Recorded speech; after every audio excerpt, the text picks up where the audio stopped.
Morning. আজকে হচ্ছে 19 তারিখ আর আজকে হচ্ছে আমার মেকআপের ফাইনাল এক্সাম, যেটা হচ্ছে আমি মডেলের উপরে করবো প্রফেশনাল। সো আমি তো প্রচণ্ড এক্সাইটেড অ্যাজ ওয়েল অ্যাজ আমি প্রচণ্ড ভয় পাচ্ছি যে কী হবে না হবে।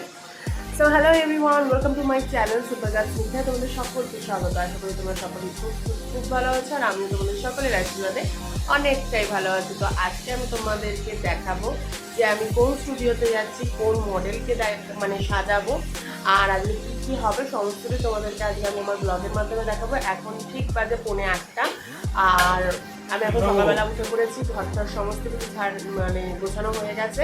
এখন আমি স্নান টান করে এসে তারপরে রেডি হয়ে বেরোবো। তোমাদেরকে পার্ট বাই পার্ট সমস্ত জিনিসটাই কিন্তু দেখাবো। তো দেখতে থাকো। রেডি হয়ে গেছি, আমার সমস্তটাই গোছানো হয়ে গেছে, এখন বেরোবো। আর এই জন্য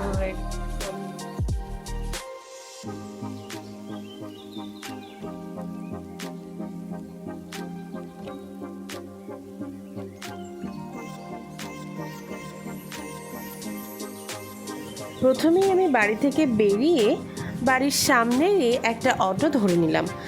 আসলে আমি আজকে যাব মধ্যমগ্রাম হয়ে। আমাদের ডেস্টিনেশন ছিল ইছাপুর। তো ইছাপুরে যেতে গেলে আমরা একটা রুট যেমন মধ্যমগ্রাম থেকে সোদপুর হয়ে ডাইরেক্ট ট্রেন ধরে যেতে পারি, একটু কস্টলি পড়ে। আরেকটাও আমরা যেতে পারি মধ্যমগ্রাম থেকে ডাইরেক্ট দমদম থেকে ট্রেন ধরে ডাইরেক্ট ইছাপুর। তো যার যেটা সুবিধা সে সেভাবেই যেতে পারো। আর ব্যারাকপুরে কিন্তু তোমরা অনেক স্টুডিও পেয়ে যাবে, অ্যাজ ওয়েল অ্যাজ তোমরা কিন্তু ইছাপুরেও অনেক স্টুডিও পেয়ে যাবে। আর এখানে ভাই সেলিব্রিটি চলে এসেছে, মেঘা মাহাতো। তো তোমরা অনেকেই চিনে থাকবে ওর দাদাকে। ওর দাদা অ্যাজ আ ফুড ব্লগার, আর দাদার নাম রয়েছে, বলাটা কি উচিত? চলো বলেই দিই। দাদার নাম রয়েছে ল্যাথখোর ফুডি, অনেক বড় মাপের ইউটিউবার। আর আজকে আমি তার বোনের সাথেই যাচ্ছি, তার মানে আমিও কি একটুখানি ভাইরাল হব নাকি আমি সত্যিই জানি না। তো যাই হোক, আমরা সকলে এখানে অটোতে বসেছিলাম, সোদপুরের অটোতে। তো তারপরে আমরা এখান থেকে 4 জনই যাব। প্রিয়রেরও আমাদের সাথে যাওয়ারই কথা ছিল, কিন্তু সাডেনলি ও ডিসাইড করে যে ও আর পিছন দিকে আসবে না, ওখান থেকেই ডাইরেক্ট বেরিয়ে যাবে হৃদয়পুরের অটো ধরে, মানে সাজিরহাট আসবে। সাজিরহাট থেকে ওখান থেকে তো অটো যায় সোদপুরের, তো ওই অটোটাই ধরে ওরা ডাইরেক্ট সোদপুর চলে যাবে। তো আমার পিছনেই কিন্তু পিউ ছিল, মানে আমাদের অটোর পেছনেই। আর এই কলেজটা তো তোমরা অনেকেই চেনো, এই কলেজটা হচ্ছে এপিসি কলেজ। এখানেই মেঘা অ্যাডমিশন নেবে বলে ভাবছে। তো যাই হোক, এবার তোমাদেরকে একটু রাস্তাটার বর্ণনা দিয়ে দিই। এই রাস্তাটা কিন্তু একদম সোজাই যাবে সোদপুরের। তোমরা অটো ধরলেই তোমাদেরকে কিন্তু একদম সোদপুর স্টেশনেই ওরা নামিয়ে দেবে। তো সেখান থেকে কিন্তু তোমাদের আর কোনো সমস্যা হবে না ট্রেন ধরতে। সোদপুরে তোমাদেরকে যেই পারে নামাবে সেই পারেই কিন্তু তোমরা টিকিট কেটে ওই পারে গিয়ে ট্রেন ধরবে, ঠিক আছে? ভালো করে একটু ডিপ করে গাইস ধরে ভালো করে ডলা, কেমন ডলা দিবি একদম মুখে যাবে না সব। আমরা সবাই তো তারপরে কিন্তু আমরা সোদপুরে ঢুকে ওখান থেকে আমরা ট্রেন পেয়ে যাই। আর আমরা একটু ওখানে দেরি না করে ট্রেনে উঠে পড়ি। আর ট্রেনটা দেখো ফাঁকাই ছিল। আসলে যাওয়ার সময় আমরা অতটাও ভিড় পাইনি, কিন্তু আসার সময় মোটামুটি একটা ভিড় পেয়েছিলাম। বসার জায়গা ছিল না, কিন্তু তোমরা স্যাটিসফাইলি দাঁড়াতে পারবে। তো তারপরেই আমাদের স্টেশনও চলে আসলো। আর এখানে আমরা সকলে গেটের সামনে দাঁড়িয়ে পড়লাম, একটু ভিডিও শ্যুট করছিলাম যে কেমন কি বৃত্তান্ত করে একটুখানি ভিডিও করা যাক, কারণ ট্রলি নিয়ে তো আগে কখনো কোথাও যাইনি। ওদেরও ফার্স্ট টাইম, আমারও ফার্স্ট টাইম। আর আরও ভালো লাগতো যদি ট্রলির ভেতরে জামা কাপড় থাকতো, মেকআপের জিনিসটা না থাকতো। আর এটা একটা সুইমিং পুলও, তো আরও বেটার লাগতো। সি বিচটা হলেও আরও ভালো লাগতো। ভাবতে কি সমস্যা বলো না?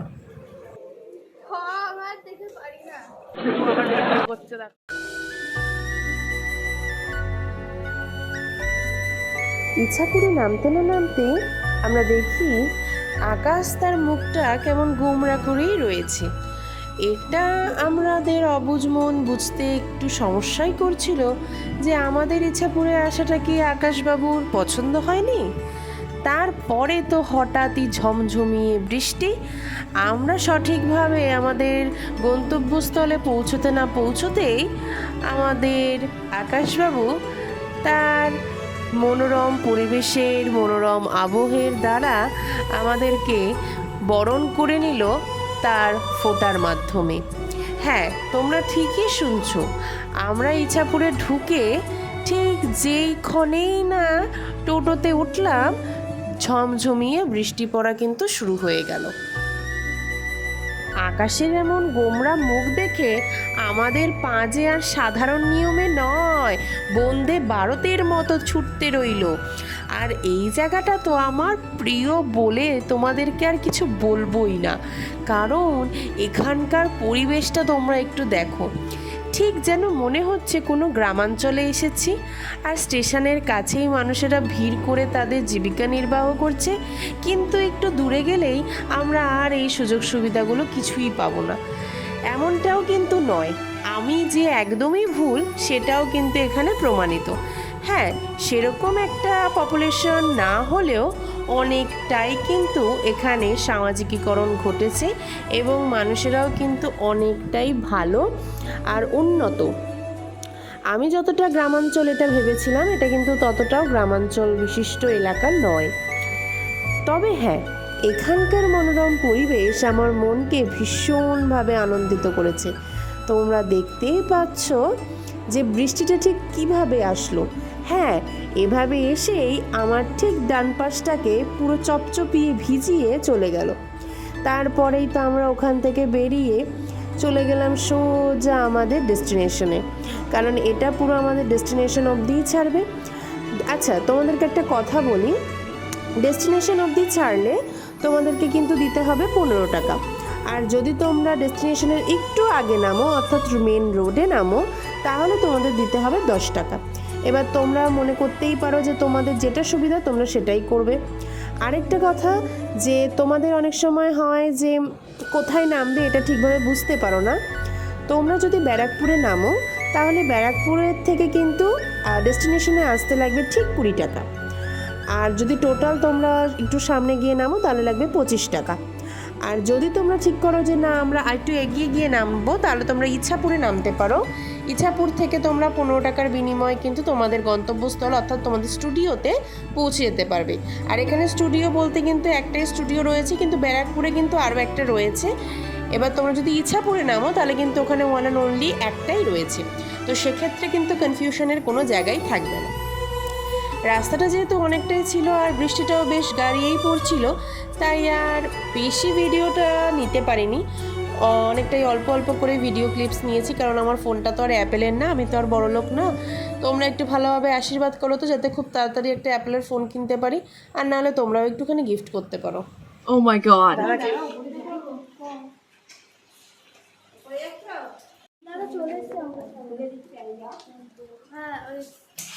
এদিক দিয়ে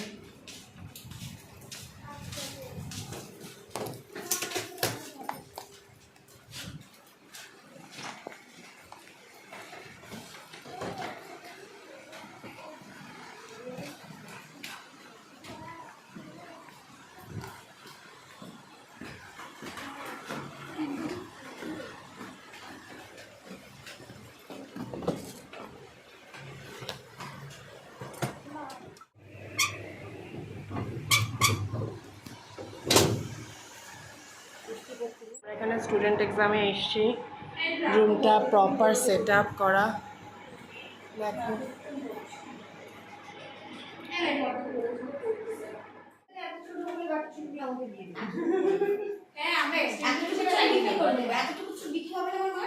Yes? 500 টাকা পাবা। Stop.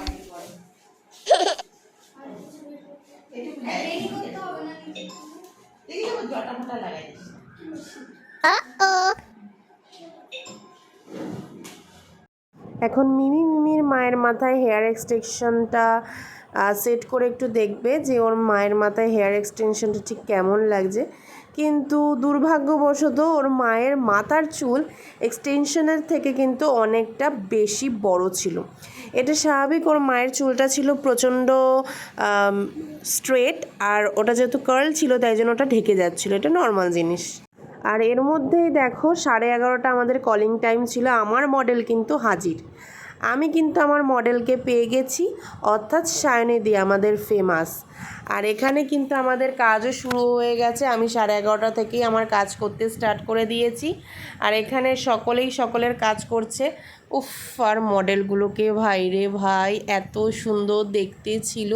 আর এই দিদিটাকে তো পুরো মনে হচ্ছে সুনন্দাদির ছোটো বোন। এখানে তারপরে আমাদের যেহেতু বেস মেকআপ আর সমস্তটাই ফেসের কমপ্লিট হয়ে যাওয়ার পরে আমরা এখানে বসলাম একটু লাঞ্চ করতে। তো আমাদের এখানে লাঞ্চে ছিল পোলাও আর চিকেন কষা, 2 পিস চিকেন কষা, আলু উইথ একটু ঝোল। তো আমরা এখানে সমস্তটাই কমপ্লিট করে এবার সব মডেলরা গেছে ফটোশ্যুট করতে। আর এখানে তারপর আমাদের একটু ব্রেক টাইমও চলছিল। আর এখানে কিন্তু আমার মডেল অলমোস্ট রেডি। এবার শুধু আমার মডেলকে একটু আইল্যাশ আর হচ্ছে শাড়ি ঠাড়ি পরিয়ে দেবো, ব্যাস তাহলেই আমার মডেল রেডি হয়ে যাবে। আর তোমরা কিন্তু অতি অবশ্যই জানাবে গাইজ আমার মডেলকে কেমন লাগছিল। আমার মডেলকে আমার খুব ভালো লাগে গাইজ। আমার মডেলের নাম সায়নী দাস। তোমরা যদি কেউ আমার মডেলকে বুক করতে চাও তাহলে নিশ্চয়ই করতে পারো। তার জন্য তোমরা কিন্তু ফেসবুকে সায়নী দাস বলে সার্চ করবে আর আমার মডেলের ছবি দেখতে পাবে। মানে আমার মডেল হচ্ছে ন্যাচারাল বিউটি যাকে বলা যায়। তুমি নর্মাল দেখলেই অজ্ঞান হয়ে যাবে, তাহলে মেকআপ করে দেখার পরে তো তুমি অবভিয়াসলি অজ্ঞান হতে বাধ্য। আমার মডেলকে আমি একটা সফট পিঙ্কিশ ব্রাইট করেছি। তোমরা কিন্তু জানাবে যে তোমাদের আমার মডেলকে কেমন লেগেছে। আর আমার মডেল এতটাই সুন্দর যে আমারই না নজর লেগে যায় আমার মডেলের দিকে তাকিয়ে। ও ফাইজ আর ভেরি বিউটিফুল। আর এখানে আমরা একটুখানি পোজ দিচ্ছিলাম। আর আমার দাদার সাথে হচ্ছে এখানে মডেল একটুখানি ছবি তুলে নিল। ইনি হচ্ছেন আমাদের মেকআপের স্যার আর মডেলের ভাই। আর ইনি হচ্ছেন ফটোগ্রাফার দাদা। কী যে কুটুর কুটুর করছে আমি তো বুঝতেই পারছি না। ওরে হরে কৃষ্ণ, তাড়াতাড়ি ছবিটা তোলেন দাদা। তো তারপরে এই অবশেষে ভালোবেসে ছবিটা তুলে দিল। আর এটা হচ্ছে রিয়াদি। তোমরা এনাকেও অনেকে চিনে থাকবে যারা এই সমস্ত প্রফেশনের সাথে অনেক দিন ধরে যাবৎ জড়িত। এটা হচ্ছে মৌসুমিদি মেঘার মডেল আর রিয়াদি ছিল স্বস্তিকার মডেল। আর এখানে দিদি একটু রিলস বানাচ্ছে। দিদির আইসটা ভেরি বিউটিফুল। তো এখানে আমরা বসেছিলাম। আর এখানে সকলের থেকে দেখতে বড় আমি হলেও আমার কোলে থাকা এই মেয়েটাই হচ্ছে সকলের থেকে বড়, 25 বছর বয়স গাইজ। তো যাই হোক, সেটা কোনো বড় কথা না। আর এখানে হচ্ছে পিউ ওকে একটু মানে টাচ আপ দিচ্ছিল। তারপরে আমরা এখানে একটুখানি ছবি তুলে নিলাম, একটু ভিডিও করে নিলাম। তারপরে এটা আমাদের সত্যি কথা বলতে শ্যুটটা ছিল টানা 12 ঘন্টার একটা শ্যুট। সকাল 9টায় বেরিয়ে রাত্রি 9টায় ঢোকার যে এই বিষয়টা, এটা যে কতটা ইরিটেটিং আর কতটা ভালো লাগা, এটা একমাত্র যারা এই সমস্ত প্রফেশনের সাথে যুক্ত তারাই একমাত্র রিয়েলাইজ করতে পারে। আর এখানে মিমির মা দেখছিলেন, আন্টি দেখছিলেন হচ্ছে তার মেয়ে যাকে সাজিয়েছে তার ফটোশ্যুট হচ্ছিল, তো তার ফটোশ্যুটটাই দেখছিলেন।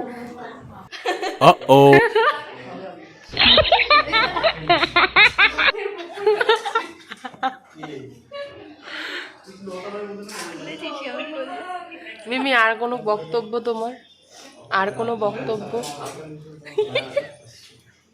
মিমি পাগলা হয়ে গেছে। মিমি পাগলা হয়ে গেছে। মিমি পাগলা হয়ে গেছে কেন? ওই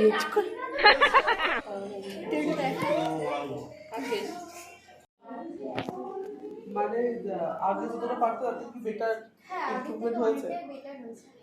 ওকে, আচ্ছা তুমি কি বলো? মানে স্টুডেন্ট এক্সামে সত্যি এরকম লোক খুব একটা পাওয়া হ্যাঁ, যায় না। মার্কটা খুব কম। ভালো লেগেছে, ফার্স্ট টাইম এসেছি। আর ও নিজেও ভীষণই ভালো মেয়ে একজন। একটা যাই হোক, মানে আমিও ভুলে যাচ্ছি ওর সাথে, মানে আমিও ভুলে যাচ্ছি। তুমি বলো কেমন লাগলো শিখে দা? শিখে ও শিখেছে, ও শিখেছে, সবাই শিখেছে। আচ্ছা তুমি বলো, আবার ফার্স্ট টাইম আমার একাডেমিতে এসেছো, কেমন লাগলো? ভীষণ ভালো লেগেছে আর ভীষণ সুন্দর লুক দিয়েছে। আর ও খুব ছোট কিন্তু ভীষণ কাজ খুব ভালো করেছে। আর ও খুবই ভালো মেয়ে, অবশ্যই ওকে বুক করো। আমার তো ভীষণ ভালো লেগেছে, তোমাদের ভালো লাগলে তোমরা বুক করো। ওকে,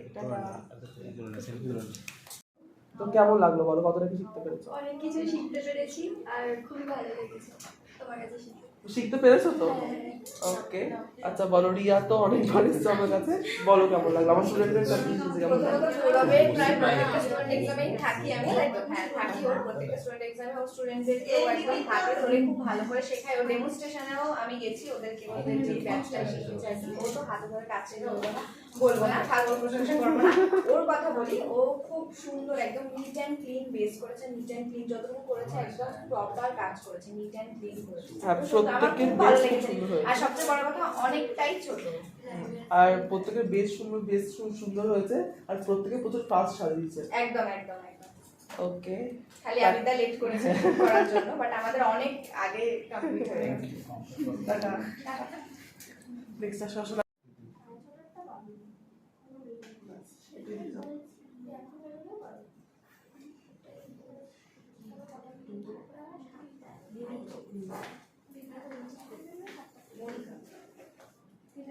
হাই বেবি, হাই ফটো তুলতে হবে না? হাই শান্তি দিদি। হাই বেবি, হাই শান্তি।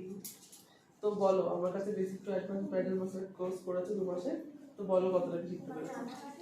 যেটুকু শিখতে পেরেছি খুবই ভালো শিখতে পেরেছি, ঠিক আছে। আগে যেহেতু অনেক কিছুই জানতাম না মেকআপে, মানে নর্মাল যেটা আমরা প্রত্যেকটা মেয়েরা যেটা করি অতটুকুই জানতাম। তারপরে যে এত প্রোডাক্ট, এত কিছু নাম হয়, এত জিনিস হয়, এসব জানতাম না। তো গোলাপের কাছে আমার শিখে খুব ভালো লেগেছে, ঠিক আছে। আর ও সত্যি ভীষণ খুব সুন্দর করে নিজের হাতে ধরিয়ে সব শিখিয়েছে। Thank you so much. আচ্ছা তুমি বলো, ফার্স্ট টাইম আমার স্টুডেন্ট এক্সামে বলো। গৌরব স্টুডেন্ট এক্সামে ফার্স্ট টাইম, স্টুডেন্ট এক্সামে এসে অনেকেই তাড়াতাড়ি করে, কিন্তু ওরা তাড়াতাড়ি করে তার সাথে সুন্দর লুকও নামিয়েছে। খুবই তাড়াতাড়ি হাতের কাজ ওদের, প্লাস মানে খুবই নিট অ্যান্ড ক্লিন, একদম ফ্ললেস বেস, সব কিছু একদম মোবাইল লুকটা খুব সুন্দর নামিয়েছে। প্রত্যেকে খুব ভালো কাজ করেছে, আমার খুব ভালো লেগেছে। So much. আবার দেখা হবে তোমরা। নিশ্চয়ই। টাটা। সবাই রেডি হবো একটা করে। সবাই ঠিক আছে। এই তোরা সোজা দাঁড়াচ্ছি তুই। অঙ্কিতা একটু চেপে দে, হাত চেপে ব্যাস ব্যাস একটু ঘুরিয়ে দি, এটা ঘুরিয়ে আরাম করো। এখন আমরা সবাই বেরিয়ে যাব। আজকে আমাদের এখানে সমস্ত টিপস শেষ। চলো, আমাদের টলিও যাবে। এই দেখো ভাই, হ্যালো, তুমি কি বেরিয়েছো? সরো।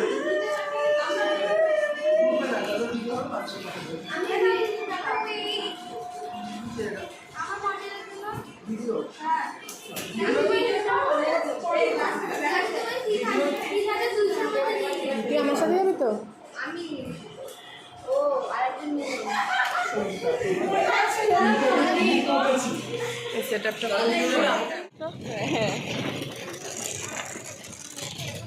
চলো গাইজ, এখন আমরা বাড়ি যাবো। একা ট্রেন নিয়ে দাদার বড় চিন্তা। এখন ইচ্ছাপুর স্টেশনে আমরা ওয়েট করছিলাম ট্রেনের জন্য। এপারে ট্রেন চলে এসেছে, আমরা ওপারে ট্রেনে যাব, তো ওপার থেকে এখনো ট্রেন আসছে না। আমরা এখন গাইজ বিধ্বস্ত অবস্থায় রয়েছি। আমার তো অবস্থা একদমই খারাপ। এখন আমরা ইচ্ছাপুর স্টেশনে বসে আছি, ট্রেনের জন্য অপেক্ষা করছি। আর আমি এখন ছবুটি মাঝে সেজে ফেলেছি। ফাইনালি হয়ে গেল গাইজ আমাদের।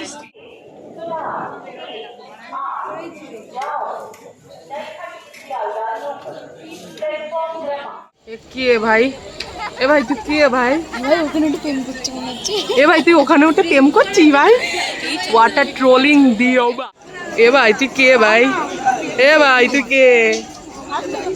দেখো গাইস, এটা হচ্ছে গহ্বর, মানে সাবওয়ের ওপরে দাঁড়িয়ে প্রেম। তারপরে সোদপুর স্টেশন থেকে আমরা বাড়ি আসার উদ্দেশ্যে অটো ধরলাম। আর এভাবেই সেদিনের দিনটা আমরা কাটালাম। ভিডিওটা ভালো লাগলে like, comment, share, subscribe for more updates. Thank you so much for watching.